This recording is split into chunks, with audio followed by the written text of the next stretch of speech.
আমরা কি করি, এটা বেশি ভালো, এটা মাঝামাঝি, এটা কিন্তু একটু দুর্বল, তো আমরা দুর্বলটাকে ভেঙেই দিলাম। না ভাঙলেও হয়তো ফুল ফোটা পর্যন্ত নষ্ট হয়ে যেত, তো আমরা ভেঙে দিলাম। এইরকম বেশি থাকলেও আমরা ভেঙে দিই। তো অনেক সময় এরকম দেখুন যে পাশাপাশি আছে, আমরা এর মধ্যে হয়তো একটাকে ভেঙে দিলাম, হ্যাঁ, একটা রাখলাম। প্রিয় বন্ধুরা, আমি আবারও চলে এসেছি সেই ড্রাগনের ভিডিও নিয়ে। তো আজকের ভিডিওতে থাকবে ড্রাগনের ফুলের যে কুড়ি, সেগুলো অনেক সময়তেই নষ্ট হয়ে যায়। তো কোনটা স্বাভাবিক কায়দায় নষ্ট হচ্ছে, কোনটা অস্বাভাবিকভাবে, সেটা নিয়ে আলোচনা করব। আর এর প্রতিকার কি, পুরোটাই তুলে ধরবো। আপনারা ভিডিওটি স্কিপ করবেন না, শেষ পর্যন্ত দেখতে থাকবেন। তো মেহবুব ভাই, বলেন কেমন আছেন? আলহামদুলিল্লাহ, ভালো আছি আপনাদের দোয়ায়।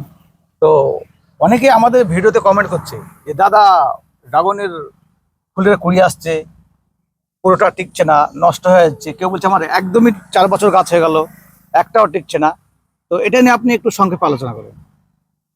ফুলের কুড়ি টিকা বলতে অ্যাকচুয়ালি প্রথম অবস্থায় গাছ যদি সুস্থ থাকে বা একটা পরিপূর্ণ গাছ বা পরিপূর্ণ ডাল যদি হয়, তাহলে কিন্তু সিজনের শুরুতে প্রচুর সংখ্যায় কিন্তু কুড়ি আসে। ধরুন উদাহরণ হিসাবে যদি বলি, এরকম একটা ডালে 10 থেকে 12-15টা কিন্তু কুড়ি আসে। আসার পরে অনেক সময় কি হয়, বের হতে হতেও কোনোটা নষ্ট হয়ে যায়, কোনোটা একটু ছোট্ট দানা হয়ে নষ্ট হয়ে যায়, কোনোটা এরকম একটু বড় হওয়ার পরে নষ্ট হয়ে যায়। এটা নির্ভর করে অনেক কিছু, গাছের এনার্জি, প্রাকৃতিক ব্যাপার কিছু থাকে, সেইগুলো, এবং থাকে গাছের নিজের ব্যালেন্স, নিজের ভারসাম্য। একটি উদাহরণ হিসাবে বলা যায়, একটি গাছের দেখা যাচ্ছে 15 থেকে 20 পিস ডাল আছে।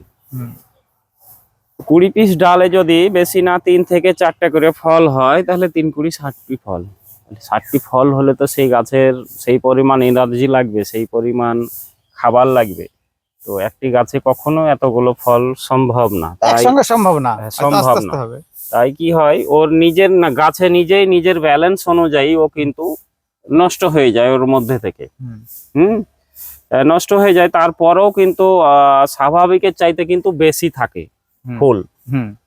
হ্যাঁ, স্বাভাবিকের চাইতেও বেশি থাকে। তখন আমরা কি হয়, ধরুন এই গাছটিতে 1 2 3 তিনটি কুড়ি টিকে আছে, আমরা কি করি, এটা বেশি ভালো, এটা মাঝামাঝি, এটা কিন্তু একটু দুর্বল, তো আমরা দুর্বলটাকে ভেঙেই দিলাম। না ভাঙলেও হয়তো ফুল ফোটা পর্যন্ত নষ্ট হয়ে যেত, তো আমরা ভেঙে দিলাম। এইরকম বেশি থাকলেও আমরা ভেঙে দিই। তো অনেক সময় এরকম দেখুন যে পাশাপাশি আছে, আমরা এর মধ্যে হয়তো একটাকে ভেঙে দিলাম, হ্যাঁ, একটা রাখলাম। তাহলে কি হয়, গাছটাও দুর্বল হবে না এবং ফলের সাইজটা ভালো হবে। আর অনেক সময় কি হয়, যে আপনার অতিরিক্ত খরার কারণে নষ্ট হয়ে যায়। প্রচন্ড তাপে আর কি। হ্যাঁ, আবার অনেক সময় কি হয়, দেখা যাচ্ছে 4-5 দিন ধরে বৃষ্টি লেগে আছে, কুড়িটা বের হচ্ছে, বের হতে হতেই দেখা যাচ্ছে নষ্ট হয়ে গেল। এরকম প্রাকৃতিক কারণেও অনেক সময় হয়। তো যাই হোক, আপনার অতিরিক্ত ফল নেওয়াও ঠিক না। সেটা গাছের ব্যালেন্স অনুযায়ী ও নিজেও নষ্ট হয়ে যায়, আর থাকলেও আমরা এইগুলো সেইভাবে করি। তো এটা মানে ভয়ের কিছু নেই বা খারাপ কিছু আশা করা যায় না। তো আরেকটা প্রশ্ন হচ্ছে, অনেকেই কমেন্ট করছে যে কি আমার গাছে পিঁপড়ে লাগছে, পিঁপড়েতে প্রচন্ড ক্ষতি করছে। তো পিঁপড়ের প্রতিকার নিয়ে আপনি কি বলবেন, আর পিঁপড়ে কতটা ক্ষতি করে আপনার ড্রাগনের?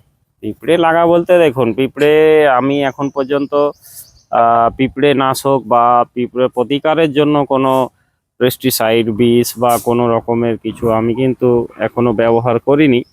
এ সম্বন্ধে আমার জ্ঞান নেই, তবে যতটুকু ধারণা, পিঁপড়ে যখন এই ফুলের কুঁড়িটা বের হয় ছোট্ট অবস্থায়, তখন কিন্তু ওর সঙ্গে একটি আঠালো মিষ্টি জাতীয় একটি রস থাকে।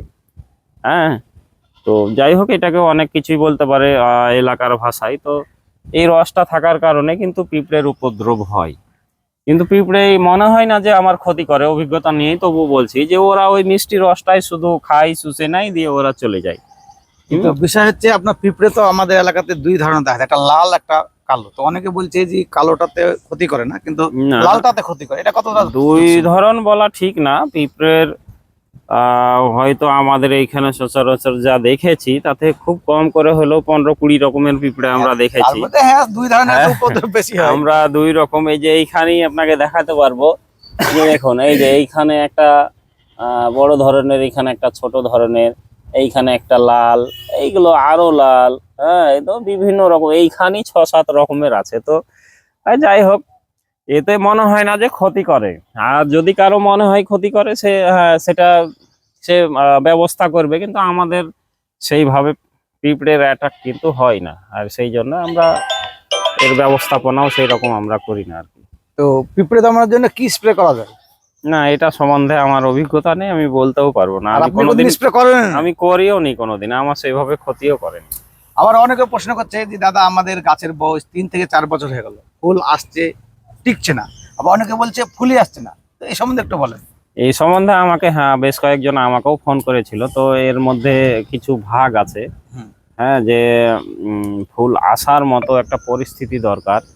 যে অনেক সময় এই যে ডালটার কথা বলি আমি, এই ডালটা দেখুন কি পুরু আর মোটা দেখুন।